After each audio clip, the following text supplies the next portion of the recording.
नमस्कार, मैं हूं आपके साथ मनीषा सिंह और आप देख रहे हैं एबीपी गंगा। उत्तराखंड से दुखद खबर आ रही है। केदारनाथ विधानसभा की विधायक शैला रानी रावत का निधन हो गया।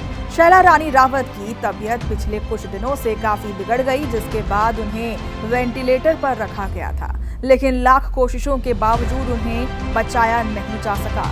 68 साल की शैला रानी रावत ने अंतिम सांस राजधानी के मैक्स अस्पताल में, जहां वो वेंटिलेटर पर थी, और आज उनका अंतिम संस्कार पूरे विधि विधान के साथ गुप्तकाशी के त्रिवेणी घाट पर परिवार के बीच किया गया।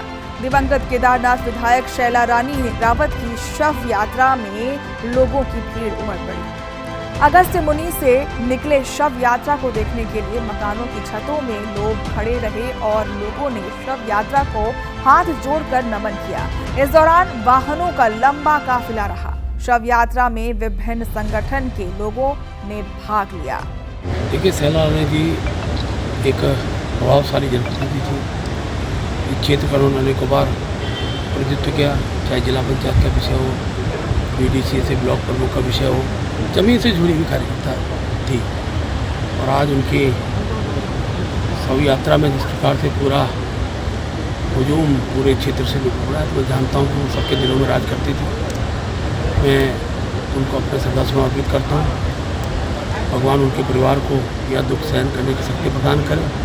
बहुत ही दुखद घटना है। और जिस तरीके से शैला रानी रावत जी 2 टाइम की केदारनाथ विधायक, जिला पंचायत अध्यक्ष, क्षेत्र पंचायत सदस्य और हमारे परिवार की बहुत ही उनसे घनिष्ठ रिश्ते रहे हैं।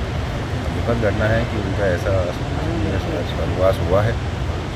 हमेशा मैंने बोला है कि जितना उनके साथ मुझे समय बिताने का मौका मिला प्रभारी मंत्री के रूप में, हमेशा क्षेत्र की चिंता करती थी, केदारनाथ की चिंता करती थी, रुद्रप्रयाग जिले की चिंता करती थी।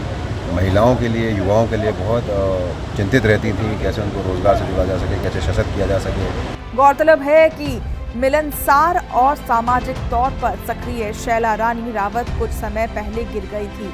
तब से वो लगातार बीमार चल रही थी। इसी साल हुए लोकसभा चुनाव में भी वो पौड़ी से सांसद चुनी गई और अनिल बलूनी के प्रचार में सक्रिय रही थी।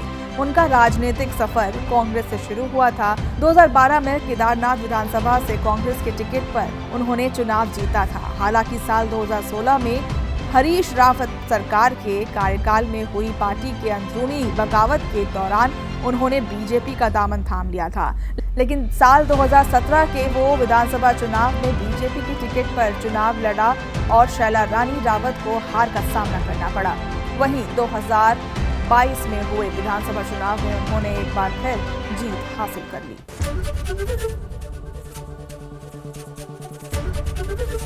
एबीपी गंगा, खबर आपकी, जुबान आपकी।